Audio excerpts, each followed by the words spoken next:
Bonjour les humains, 9 juillet 2026. Bienvenue si vous êtes nouveau sur la chaîne. Ne vous fiez surtout pas à une seule vidéo. Allez voir mes playlists, je traite tout un tas de sujets très différents. Et allez voir aussi à l'occasion en description. Alors, lexique, Bible du Semeur. Nous en sommes à la lettre D. David, deuxième roi d'Israël, 1010 à 970 ou 970 avant Jésus-Christ. Le Messie, le grand roi, attendu par l'Ancien Testament, devait naître parmi ses descendants selon la promesse de Dieu. Voir 2 Samuel chapitre 7, versets 12 à 14, ainsi que Ésaïe chapitre 11, verset 1 et chapitre 55, toujours d'Ésaïe, verset 3. Disciple, personne qui a suivi l'enseignement d'un maître comme Jean-Baptiste, exemple dans Matthieu chapitre 9, verset 14, ou Jésus, dans Matthieu chapitre 10, verset 42, Luc chapitre 14, verset 26, 27 et 33, ainsi que dans Jean chapitre 4, verset 1, et dans Jean chapitre 6, verset 6. Dans les Actes des Apôtres, les chrétiens sont souvent appelés les disciples, sous-entendus de Jésus-Christ. Lettre E. Encens, ou encens plutôt, encens, c'est parce que c'est au pluriel. Résine parfumée d'un arbre. Elle entrait dans la composition du parfum sacré brûlé devant l'Éternel.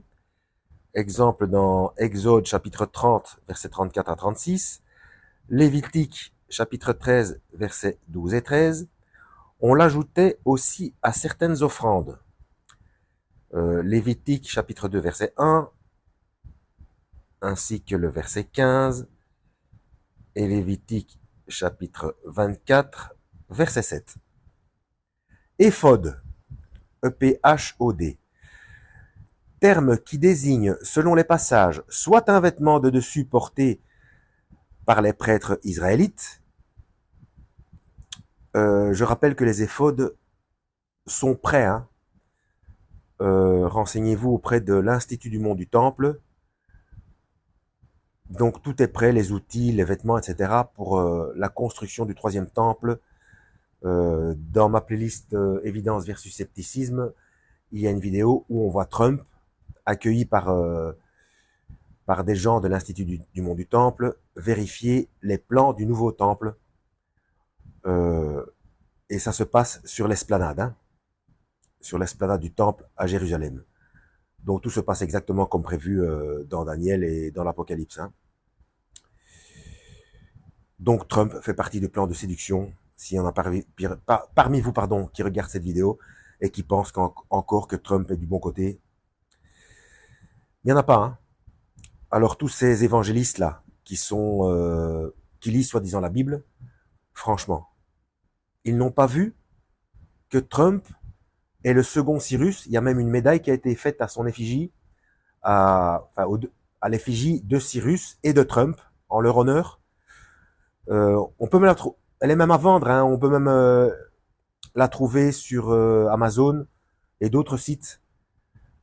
Donc côté face, il y a la tête de Cyrus et de Trump, et côté pile, il y a un dessin du futur troisième temple. Donc les évangélistes, je sais pas moi, lisez la Bible, lisez Daniel. Le troisième temple, c'est pour accueillir l'Antichrist, là où il va se faire proclamer Dieu. Alors, donc, concernant ce fameux vêtement de dessus, porté par les prêtres israélites, ça se trouve dans 1 Samuel chapitre 2, verset 18, et chapitre 22, verset 18 également. Donc dans 1 Samuel chapitre 2, verset 18, et chapitre 22, verset 18. Soit une pièce d'étoffe double ornant la poitrine du grand prêtre. Alors ça c'est dans Exode chapitre 28, verset 4, et dans Exode chapitre 39, verset 2. Soit encore un objet servant à connaître la volonté de Dieu. Donc c'est le même terme pour 3 choses différentes. Donc, et ça se trouve dans 1 Samuel chapitre 23, verset 9 à 12.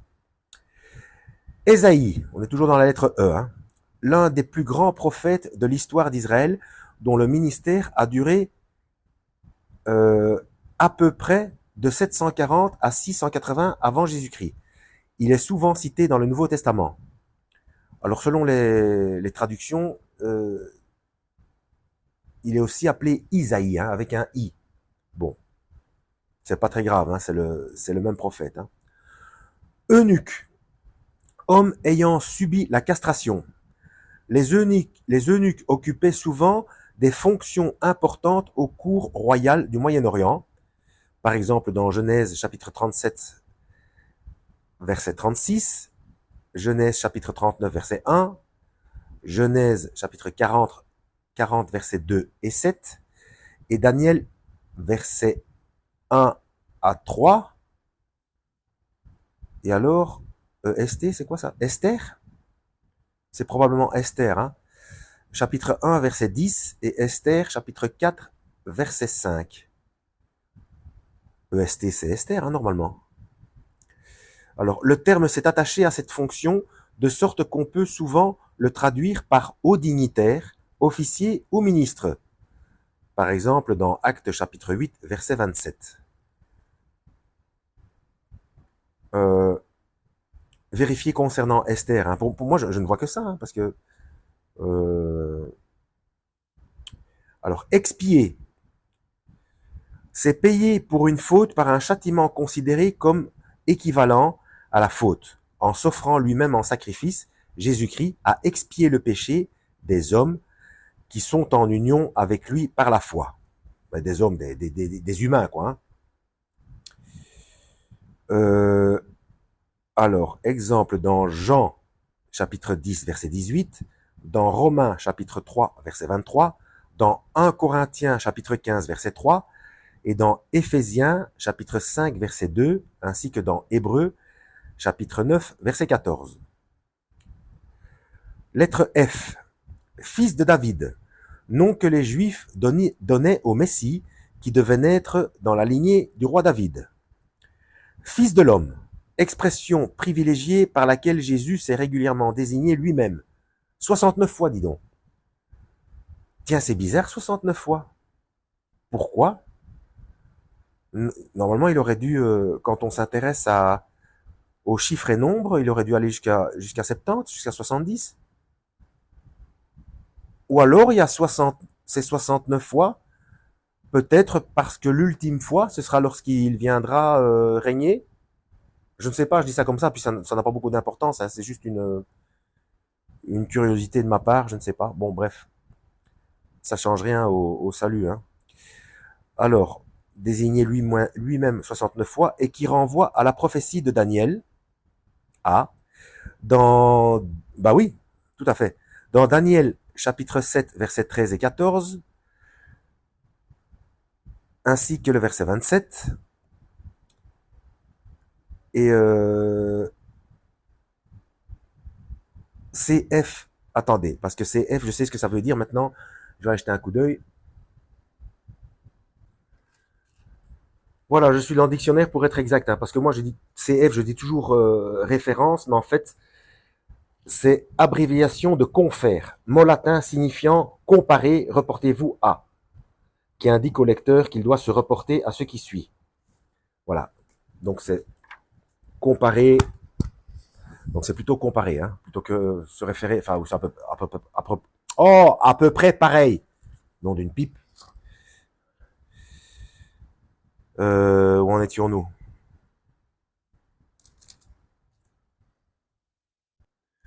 Donc c'est ça, qui renvoie à la prophétie de Daniel, donc comparer Ézéchiel chapitre 1, verset 26. Cette expression semble désigner de manière cryptée l'identité seigneuriale et divine de Jésus, le Fils de l'homme qui a l'autorité sur terre pour pardonner les péchés. Alors la référence est Marc chapitre 2, verset 10, et qui est maître du sabbat. Donc toujours Marc chapitre 2, verset 28, et qui s'est assis à la droite de Dieu. J'ai déjà traité cette traduction. Hein. Ça c'est dans Matthieu, verset 26, chapitre 26, verset 64. Mais elle souligne aussi ce que Attendez. Mais elle souligne aussi que ce Seigneur s'est humilié au point d'accepter de donner sa vie pour plusieurs. Ça, c'est dans Marc chapitre 8, verset 31, et dans Matthieu chapitre 20, verset 28. Alors, ce n'est pas qui s'est assis à la droite de Dieu. Hein. J'ai déjà été faire des recherches au niveau de la traduction du grec. Ce n'est pas à la droite, mais à l'endroit d'autorité totale et ultime, d'où le fait que les docteurs de la loi et les pharisiens avaient très bien compris, et c'est pour ça qu'ils l'ont condamné pour blasphème, hein, parce que ce n'est pas à la droite, sur le côté, mais c'est à l'endroit, donc sur le trône même. Donc quand vous voyez à la droite de Dieu, c'est une mauvaise traduction. C'est comme en français, hein, quand on dit, bon là c'est une forme masculin ou féminin, tout droit c'est masculin, à droite c'est féminin, mais c'est la même souche. Les deux mots ont la même souche, c'est droit ou droite. Mais en grec et manifestement en hébreu,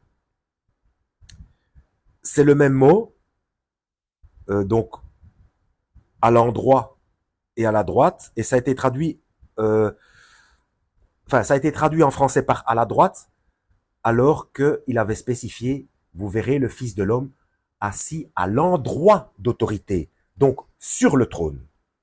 D'où la colère des religieux de l'époque. Hein. Alors, lettre G. Presque 12 minutes. Non, on va s'arrêter là. Donc j'étais jusqu'à F pour éviter de trop grand décalage de son. On va s'arrêter là. Voilà, playlist la Bible. Hein. Et une fois que ce sera complet, que j'aurai fait toutes les lettres, je crois que je vais faire une playlist spécifique lexique, Bible du semeur, hein, histoire que ce soit plus facile, si vous voulez aller faire des recherches là-dedans. Voilà. À la prochaine, lisez la Bible et que Yahweh vous guide.